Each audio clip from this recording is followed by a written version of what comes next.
God is good all the time. 오늘 말씀의 제목은 복음을 지킨 바울입니다. 요절 26절. 제가 지금까지 읽어본 요절 중에 가장 긴 것 같습니다. 요절 26절 다 함께 읽고 제가 기도하고 시작하겠습니다. 시작. 사람이 의롭게 되는 것은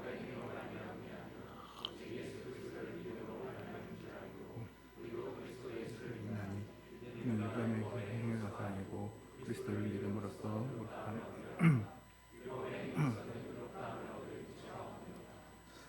사랑과 은혜가 충만하신 하나님 아버지, 하나님 앞에 모여서 예배를 드리고 하나님의 말씀을 듣게 해주셔서 감사합니다.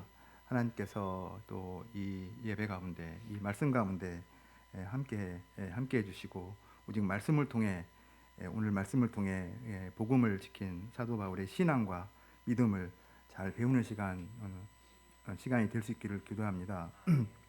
성령께서 이 시간 함께 해주셔서 부족한 죄인의 허물을 모두 가려주시고 다만 하나님의 말씀을 드러내는 도구로만 사용하여 주시기를 기도합니다. 말씀을 듣는 모든 분들의 마음을 열어주셔서 주님의 생명의 말씀이 우리의 심령을 적시고 말씀으로 뜨거워지는 시간 될 수 있도록 도와주십시오. 예수님 이름으로 기도합니다. 지난 갈라디아서 1장에서 바울은 다른 복음은 없다고 증거했습니다. 오늘 2장에서는 복음을 지킨 사도 바울이 나옵니다. 당시 유대 율법주의자들은 바울이 전한 복음 진리를 무너뜨리고자 할례 문제로 거세게 도전해 왔습니다. 바울은 그들의 도전을 물리치고 율법의 행위가 아니라 오직 예수 그리스도를 믿음으로 의롭게 된다는 복음 진리를 굳게 지켰습니다. 오늘날에도 이 복음 진리를 방해하려는 복음의 원수들이 많이 있습니다. 우리가 어떻게 이런 도전을 물리치고 복음 진리를 굳게 지킬 수 있을까요? 오늘 말씀을 통해 그 비결을 배울 수 있기를 기도합니다. 파트 1. 복음 진리의 증거자로 인정된 바울. 1절과 2절을 보십시오. 바울이 예루살렘을 처음 방문한 지 14년이 지났습니다. 그는 하나님의 계시를 따라 바나바, 디도와 함께 예루살렘을 다시 방문했습니다. 그는 자신이 이방 가운데 전파한 복음을 예루살렘 총회에 제시했습니다. 사도행전 14장 5절을 보면 그는 선교 보고 대회에서 하나님이 자기들과 함께 계셔서 행하신 모든 일을 일일이 보고했습니다. 이렇게 선교 보고를 할 뿐만 아니라 야고보와 베드로, 요한과 같은 유력한 자들에게는 사사로이 따로 복음을 설명했습니다. 바울이 이렇게 한 것은 자신이 이방 가운데서 전파하는 복음의 정당성을 인정받음으로써 그가 전한 복음이 헛되지 않도록 하기 위함이었습니다. 3절과 4절을 보십시오. 바울은 함께 있는 헬라인 디도에게 억지로 할례를 받게 하지 아니했습니다. 그것은 가만히 들어온 거짓 형제들이 문제를 일으켰기 때문입니다. 여기에서 거짓 형제들이란 앞서 1장에서 다른 복음을 가르쳤던 바로 그 유대 율법주의자들을 가리킵니다. 그들은 예수 그리스도를 믿는 복음 외에 유대인처럼 할례를 더 받아야 구원을 얻을 수 있다고 주장했습니다. 바울의 복음은 예루살렘 사도들이 인정하지 않을 복음이라고 주장했습니다. 그들은 가만히 신자들 사이로 들어와서 바울의 선교 사역을 물거품으로 만들 수 있을 정도로 위협적인 세력으로 커져 있었습니다. 이들을 가만히 두면 교회는 틀림없이 유대인 교회와 이방인 교회로 분열될 것이 분명했습니다. 이방인 교회는 유대인 교회가 정말 그리스도를 믿는지 의심할 것입니다. 또 유대인 교회는 이방인 교회에 구원이 있는지 의심할 것입니다. 한 교회 안에서도 할례파와 비할례파로 나뉘어서 끊임없이 반목과 갈등할 것입니다. 이방인 선교는 할례 문제로 가로막혀 더 이상 전진할 수 없을 것입니다. 무엇보다 그들의 주장대로 되면 그리스도인은 복음 안에서 누리던 자유를 빼앗기고 다시 율법의 종으로 전락할 수밖에 없을 것입니다. 이에 바울은 복음의 진리와 자유를 위해 가만히 보고만 있을 수가 없었습니다. 그는 헬라인 디도를 일부러 데리고 와서 사도들 앞에 세워놓고 할례 받지 않는 이방인이 여기 있어. 자, 이제 어떻게 하겠소? 억지로 할례를 받게 할 것이요. 아니면 할례를 받지 않아도 구원을 받는데 아무런 지장이 없다고 인정할 것이요. 하면서 정면 승부를 했습니다. 이때 예루살렘 사도들은 누구의 손을 들어주었을까요? 같은 유대인이고 친분이 있는 유대 율법주의 거짓 형제들일까요? 놀랍게도 사도들은 인간적인 친소 관계가 아닌 성령의 인도를 따라 확실하게 바울의 손을 들어주었습니다. 바울은 이렇게 헬라인 디도에게 억지로 할례를 받게 하지 아니하므로 복음의 진리를 훼손시키고 복음을 통해 참 자유와 해방을 누리고 있는 신자들이 다시 율법의 종이 되게 하려는 유대 율법주의 거짓 형제들을 물리칠 수 있었습니다. 5절을 다 함께 읽어보겠습니다. 시작.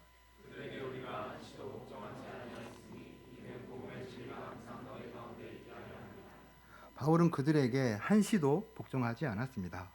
조금도 양보하거나 타협하지 않고 적극적으로 맞서 싸웠습니다. 그로 인해 예루살렘 총회에서 모든 율법적인 것을 제하고 오직 믿음으로만 구원을 얻는다는 복음 진리가 선포되는 발판을 마련할 수 있었습니다. 바울은 복음 진리가 아닌 다른 문제에 관해서는 언제든지 양보할 수 있는 그릇이 큰 사람이었습니다. 그래서 믿음으로 구원을 받는다는 복음 진리가 세워진 후에는 유대 그리스도인들과의 관계성을 위해 또 교회의 덕을 세우기 위해 디모데에게 할례를 행하기도 하였습니다. 그는 유대인을 얻기 위해서는 유대인과 같이, 이방인을 얻기 위해서는 이방인과 같이 되기 위해 자신을 비우고 관용할 줄 아는 사람이었습니다. 그러나 복음 진리를 해치는 세력에 대해서는 한시도 복종하지 않고 단호하게 싸웠습니다. 복음 진리를 지키기 위해서 모든 유대 동족들과 유대 율법주의자들로부터 배척과 핍박을 받고 싫은 소리를 듣더라도 전혀 개의치 않고 필사적으로 싸웠습니다. 이는 복음 진리가 그들 가운데 항상 있게 하려 함이었습니다. 여기에서 항상 있게 한다는 것은 항상 철저히 머물게 한다는 뜻입니다. 바울은 잠시라도 다른 복음이 교회에 틈타는 것을 용납하지 않았습니다. 성도들이 항상 철저히 복음 진리 위에 머물도록 경계를 게을리하지 않았습니다. 오늘날은 본문에서처럼 할례를 행해야 구원을 얻는다고 말하는 유대 율법주의자들은 없습니다. 그러나 그릇된 다른 복음을 가지고 복음적인 성도들 사이에 가만히 교모히 들어오는 무리들이 있습니다. 이들은 복음의 진리를 해치고 성도들이 그리스도 안에서 누리는 자유를 빼앗으려는 자들입니다. 우리는 그리스도의 복음의 기반을 공격하고 파괴하는 이런 세력들과 단호하게 싸워야 합니다. 고 이사무엘 선교사님은 UBF는 정확히 말해서 성경을 공부하는 곳이며 대학생들이 성경대로 살 수 있도록 도와주는 곳입니다. 라고 하셨습니다. 우리는 성경의 창세기부터 요한계시록까지 모든 말씀이 하나님의 말씀이며 불변하는 진리인 것을 믿고 순종하는 삶을 살고자 힘써야 합니다. 오늘날 과학이 극도로 발달한 세상에서 성경을 믿고 천지창조와 십자가와 부활과 하나님의 나라를 믿는 것을 어리석게 보는 사람들이 많지만 우리는 성경을 믿습니다. 많은 헛된 사상들이 범람하는 세상에서 우리는 성경에 나타난 예수님의 십자가만이 구원의 길임을 믿습니다. 하나님 나라도 실제적으로 믿기에 우리의 시간과 물질과 인생을 들여 복음 역사를 섬기고 있습니다. 또한 우리는 성경에 순종하는 사람이 되기 위해서는 훈련이 필요함을 알고 여러모로 훈련을 받고 믿음의 사람으로 자라나고 있습니다. 이처럼 우리 모임의 기반이 이런 복음 위에 성경 위에 서도록 믿음의 투쟁을 하고 있습니다. 우리는 성경 말씀이 진리이며 예수님의 십자가와 부활에 대한 믿음을 통해서 구원에 이르게 된다는 복음 진리를 굳게 붙들고 살아야 합니다. 또한 시대의 분위기가 어떠하든지 성경 말씀을 힘써 공부하고 그 말씀대로 살고자 힘써야 합니다. 이것이 우리가 생명을 얻고 풍성한 열매를 맺는 유일한 길이기 때문입니다. 6절을 보십시오. 저 유력한 이들은 내게 의무를 더하여 준 것이 없고. 베드로, 야고보, 요한과 같은 유력한 사도들은 사도 바울에게 그가 전하는 복음 이외에 추가적인 의무를 더 요구하지 않았습니다. 그들은 이방인에게 유대인처럼 할례를 받아야 한다고 강요하지 않았습니다. 유대인이든 이방인이든 그 누구든 단 한 가지 예수 그리스도를 믿는 믿음만 있으면 충분하다고 선언한 것입니다. 이는 바울이 전하는 복음이 완전 무결함을 깨달았기 때문입니다. 7절과 8절을 보십시오. 도리어 그들은 내가 무할례자에게 복음 전함을 맡은 것이 베드로가 할례자에게 맡음과 같은 것을 보았고 베드로에게 역사하사 그를 할례자의 사도로 삼으시니가 또한 내게 역사하사 나를 이방인의 사도로 삼으셨느니라. 오히려 그들은 하나님께서 베드로를 할례자의 사도로 삼고 할례자에게 복음을 전하도록 맡겼듯이 바울을 무할례자에게 복음을 전하도록 이방인의 사도로 삼으셨음을 인정했습니다. 9절을 다 함께 읽어보겠습니다. 시작.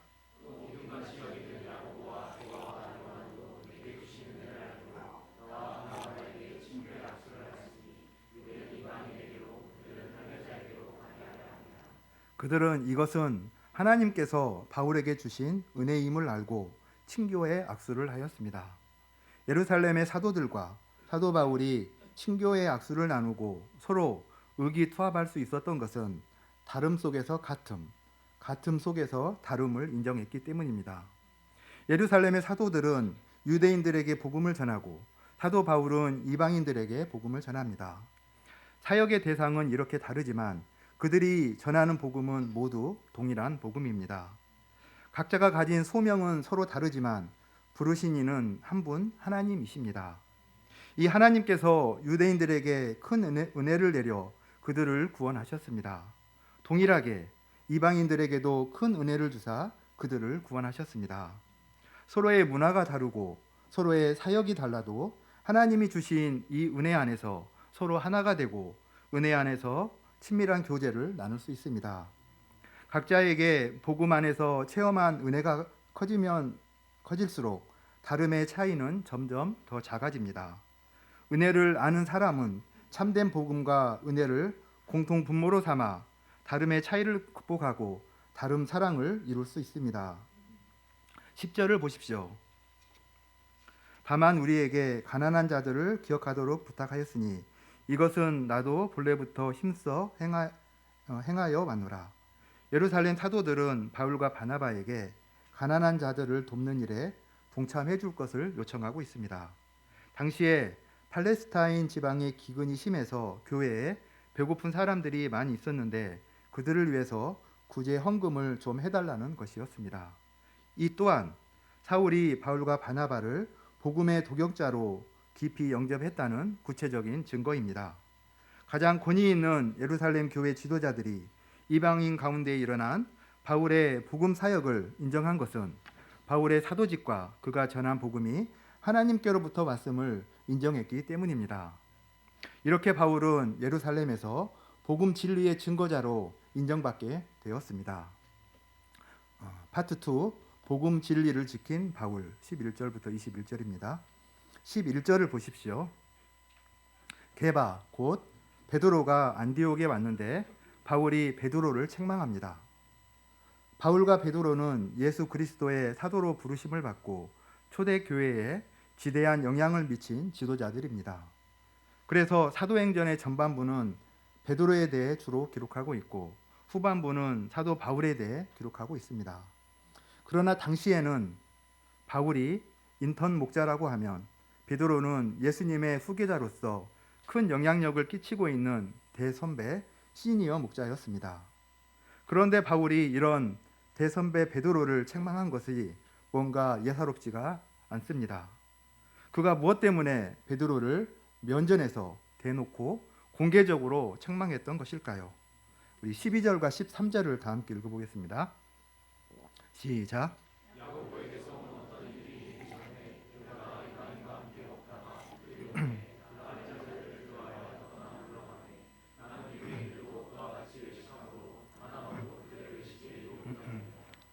베드로는 로마 백부장 고넬료에게 복음을 전한 사건을 통해 하나님께서 이방인도 깨끗하게 하심을 영접하고 이방인과 교제하게 되었습니다.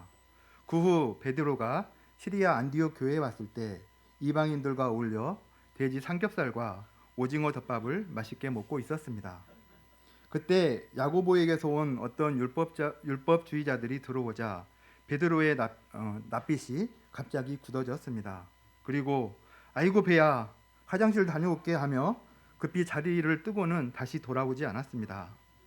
사람들은 이런 베드로를 보고는 우리를 여전히 부담스러워하고 이방인으로 생각하는구나 하며 마음에 깊은 상처를 받았습니다.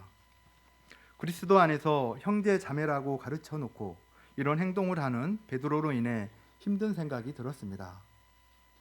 예수님의 복음이 온 후로는 유대 그리스도인에게는 이방인과 식사하는 것이 거릴 것이 없었습니다. 예루살렘 공회도 이런 사실을 인식하고 늘어나는 이방인 그리스도인에 대해 우상 숭배와 간음 등 몇 가지 제한 사항 외에는 어떤 다른 율법의 행위로도 짐을 지우지 않았다고 결의한 바가 있었습니다. 그런데도 베드로는 야고보 쪽 사람들이 오니까 피해버렸습니다. 이는 유대 할례자들에게 비난받고 자신의 영향력과 권위가 손상될까 두려워했기 때문입니다. 베드로는 말과 삶에 일관성이 없었습니다. 지도자 위치에 있던 베드로 한 사람의 외식은 다른 남은 유대인들과 심지어 바나바 같은 지도자도 외식에 미혹되게 하였습니다. 14절을 다 함께 읽어보겠습니다. 시작.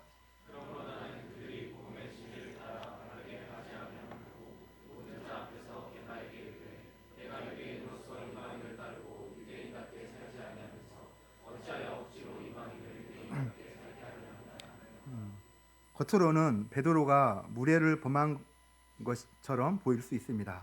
그러나 더 근본적인 문제는 베드로가 복음의 진리를 따라 바르게 행하지 않은 것입니다. 베드로는 복음의 진리를 모르지 않았습니다. 그 누구보다도 잘 아는 사람입니다. 문제는 알지만 삶이 그 진리를 따라오지 못한 것입니다. 베드로는 진리보다는 사회적 위신과 체면에 더 많은 영향을 받고 있었습니다. 바울은 이런 그에게 어찌하여 억지로 이방인을 유대인답게 살게 하려느냐고 책망합니다. 바울은 초대교회의 지도자였던 베드로까지 책망하며 복음 진리를 지키고자 하였습니다. 그는 복음 진리를 지키기 위해서라면 사람들 눈치에 매이지 않고 어떤 권위도 두려워하지 않았습니다. 인간적인 관계성보다 복음을 통한 하나님과의 관계성을 중요시하였습니다. 여기에 복음의 순수성을 지킨 바울의 확신과 철학이 분명히 나옵니다. 우리도 복음이냐 사람과의 관계성이냐를 생각할 때 분명히 복음 편에 설 수 있기를 기도합니다. 16절 말씀을 다 함께 읽어보겠습니다. 시작.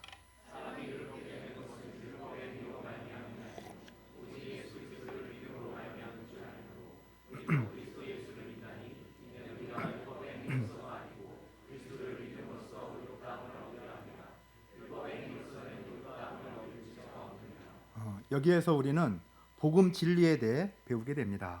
복음 진리란 예수 그리스도를 믿음으로 의롭게 되는 진리입니다. 의인은 하나님의 속성으로 의의 근원은 하나님께 있습니다. 모든 사람은 죄를 범했으므로 하나님의 영광에 이를 수 없습니다. 그런데 죄악된 인간을 대신하여 흠없는 하나님의 아들 예수님이 십자가에서 피 흘려 죽으셨습니다. 하나님은 예수님의 피를 믿는 자를 의롭다고 여기십니다. 이는 마치 출애굽기의 유월절 때 좌우 문설주에 어린 양의 피를 바른 사람만이 죽음의 심판을 면할 수 있었던 것과 같습니다. 여기서 의롭다함을 얻는 것은 의롭다고 선언한다는 법정 용어입니다. 우리가 예수님의 십자가를 믿을 때 하나님께서 그 피를 인하여 우리의 추한 죄를 사하여 주시고 의롭다고 여겨 주십니다. 하나님께서는 믿음을 통하여 그리스도와 연합한 자를 의롭다고 여겨 주십니다. 그러나 율법의 행위로는 의롭다함을 얻을 육체가 없습니다. 율법은 하라 하지 말라는 116개의 조항으로 되어 있는데 한 가지 조항도 빠짐없이 다 지켜야 합니다. 그러나 연약한 인간들 중에 이를 다 지킬 수 있는 사람은 아무도 없습니다. 사도 바울도 어릴 때부터 모든 율법을 철저히 지켰다고 생각했는데 10계명 중 마지막 계명인 탐심을 내지 말라는 계명을 어기는 자신을 보고 오라 나는 공고한 사람이로다 하며 탄식을 하였습니다. 우리는 율법으로 다만 죄를 깨달을 뿐 율법의 행위로는 의롭다함을 얻을 육체가 없습니다. 이런 율법 아래 있는 사람들에게 그리스도를 믿음으로 의롭게 된다는 소식은 참으로 기쁜 소식, 즉 복음입니다. 그런데도 이런 복음을 버리고 율법의 행위로 의롭다함을 얻으려 한 것은 참으로 어리석은 일입니다. 이는 그만큼 율법주의의 전통이 강력하기 때문입니다. 우리도 복음을 영접하고 십자가 은혜에 기초해서 살아왔습니다. 그러나 세상 사람들은 자신들의 전통과 제도를 기초로 우리들을 평가하려고 합니다. 말씀대로 복음적인 인생관과 영적인 가치관, 성서적인 결혼관을 기초로 살면 뭔가 이상하다고 합니다. 하나님 말씀이 아닌 육신의 정욕과 안목의 정욕과 이생의 자랑에 기초해서 인생관과 가족관, 결혼관을 가지면 말씀만으로 사는 사람들이 이상하게 보일 수밖에 없습니다. 그러나 하나님과 성경을 기초로 보면 무엇이 이상한 것인지 분별할 수 있습니다. 우리는 이런 세상 사람들의 말에 흔들리지 말고 확신을 가지고 복음 진리 위에 신앙의 기초, 교회의 기초를 놓아야 될 줄을 믿습니다. 그러나 우리 안에도 우리가 빠지기 쉬운 율법적인 요소가 있습니다. 예수님의 십자가 은혜에 기초한 것보다 겉으로 드러나는 업적이나 행위로 신앙생활을 하거나 이런 외적인 것으로 다른 사람들을 평가할 때 율법적이 되기 쉽습니다. 우리는 캠퍼스에서 하나님의 나라를 확증하는 복음의 일꾼으로 부름받아 충성을 다하고자 노력하고 있습니다. 우리는 1:1 말씀 공부로 방황하는 캠퍼스 지성인들을 살리고자 합니다. 이런 것들 모두 예수님의 피를 믿음으로 은혜에 기초해서 하고 있습니다. 그런데 자칫 잘못하면 업적을 쌓아 인정받고자 하고 외형적인 역사에만 초점을 맞추다 보면 그 사람의 신앙이 율법적으로 변질됩니다. 이로써 외적으로는 잘하는데 내면성이 따라가지 않는 사람이 생깁니다. 겉으로는 율법적으로 열심히 충성하다가 어느 날 갑자기 모임을 떠나는 경우도 있습니다. 1:1을 많이 하고 기도 모임에 빠짐없이 참석하는 것이 물론 중요하지만 그 자체를 신앙생활을 잘하는 것으로 착각하기 쉽습니다. 그러나 우리의 신앙생활, 목자생활이 예수님의 피의 은혜에 기초하지 않을 때 한순간에 무너지고 맙니다. 그러면 우리가 어떻게 하나님으로부터 의롭다함을 얻을 수 있습니까? 16절 상반절 우리도 그리스도 예수를 믿나니까지 다시 한번 읽어보겠습니다. 시작.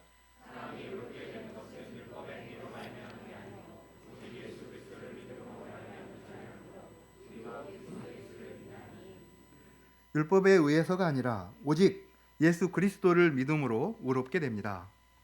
하나님은 겉으로 드러나는 행위보다 예수님을 믿는 믿음을 보시고 의롭다고 여기십니다. 우리는 주님이 주신 복음 진리를 그대로 믿고 그대로 전하고 그대로 지켜나가야 합니다. 뿐만 아니라 우리 자녀들에게도 복음 진리를 그대로 물려줘야 합니다. 힘든 내용들을 다 빼고 가르쳐서는 안 되고 가감없이 믿고 가감없이 전해야 합니다. 19절을 보십시오. 내가 율법으로 말미암아 율법에 대하여 죽었나니 이는 하나님에 대하여 살려 함이라. 이는 율법과 우리와의 관계를 설명한 것입니다. 무엇에 대하여 죽는다? 무엇에 대하여 죽는다는 표현은 그것과의 모든 관계성의 단절을 뜻하고 그것으로부터 어떤 영향도 받지 않는다는 것을 의미합니다. 이제 바울은 율법에 대해서 모든 관계성을 단절하고 그것으로부터 어떤 영향도 받지 않게 되었습니다. 율법에 대해서는 아예 죽어버렸습니다. 왜냐하면 하나님을 향하여 살려 했기 때문입니다. 20절을 다 함께 읽어보겠습니다. 시작.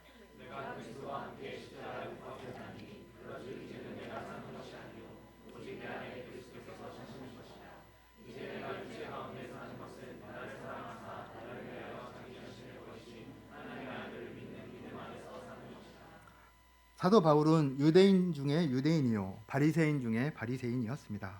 그런 바울이 그리스도와 함께 죽었다고 고백합니다.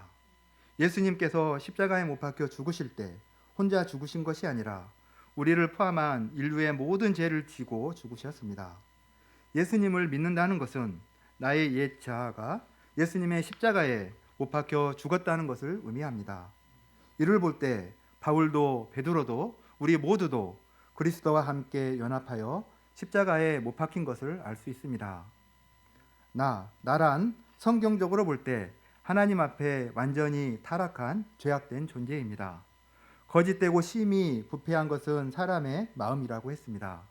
나란 존재는 아담의 원죄와 조상의 망령된 행실을 따라 죄악된 삶을 사는 심히 부패한 존재입니다. 그런데 하나님은 이런 나의 죄악된 옛 자아를 그리스도와 함께 십자가에 못 박아 버렸습니다. 죄악된 나란 존재는 이미 예수님의 십자가에 못 박혀 죽었습니다. 그러면 이제 남은 것은 무엇입니까?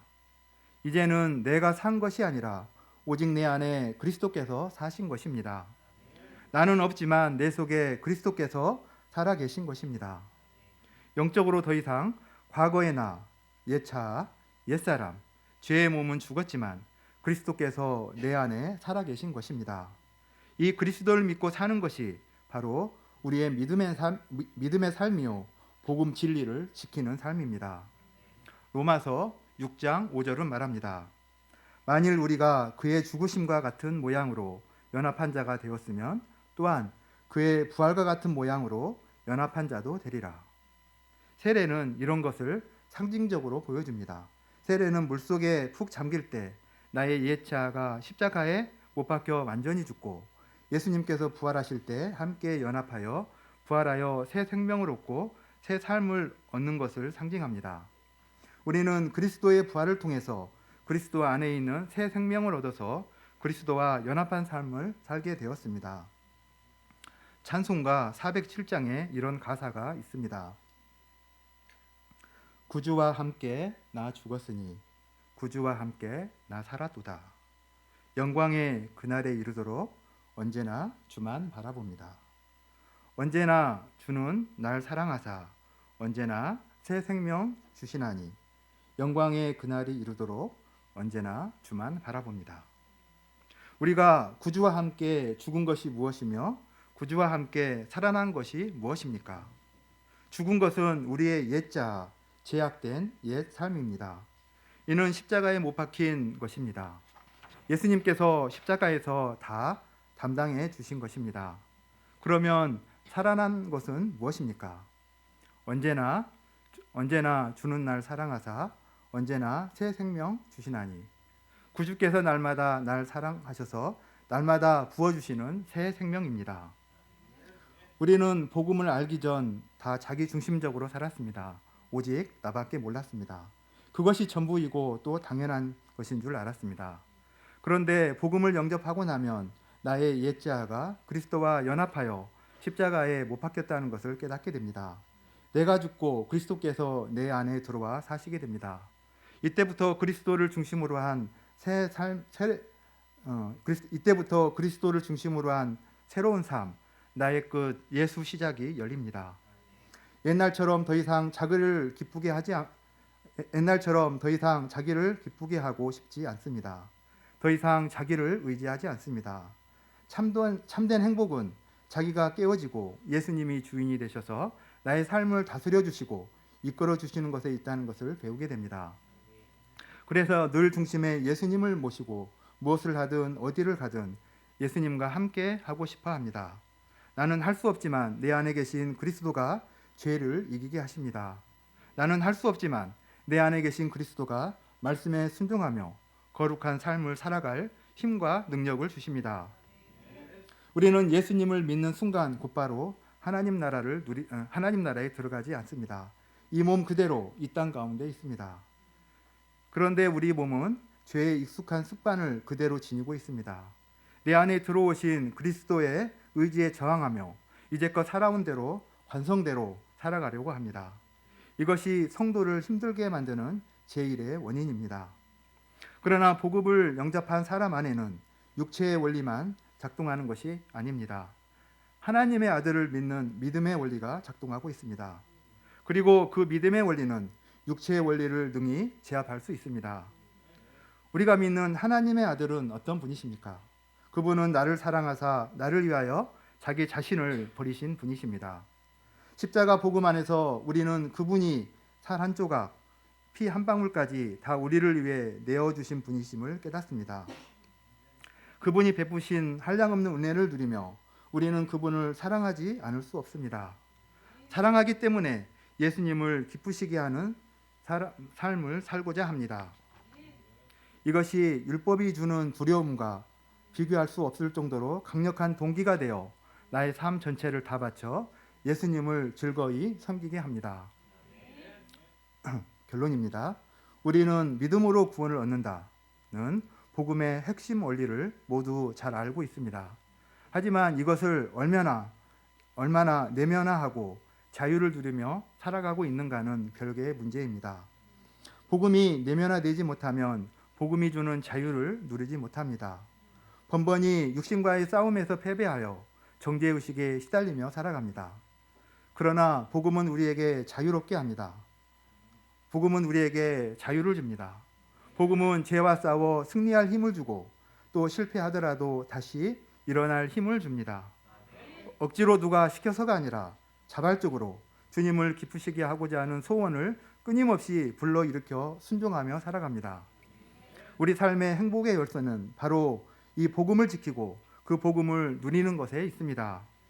우리가 이 복음 진리를 지키고 참 자유를 누리며 열매 맺는 삶 살아갈 수 있기를 기도합니다. 기도하고 마치겠습니다.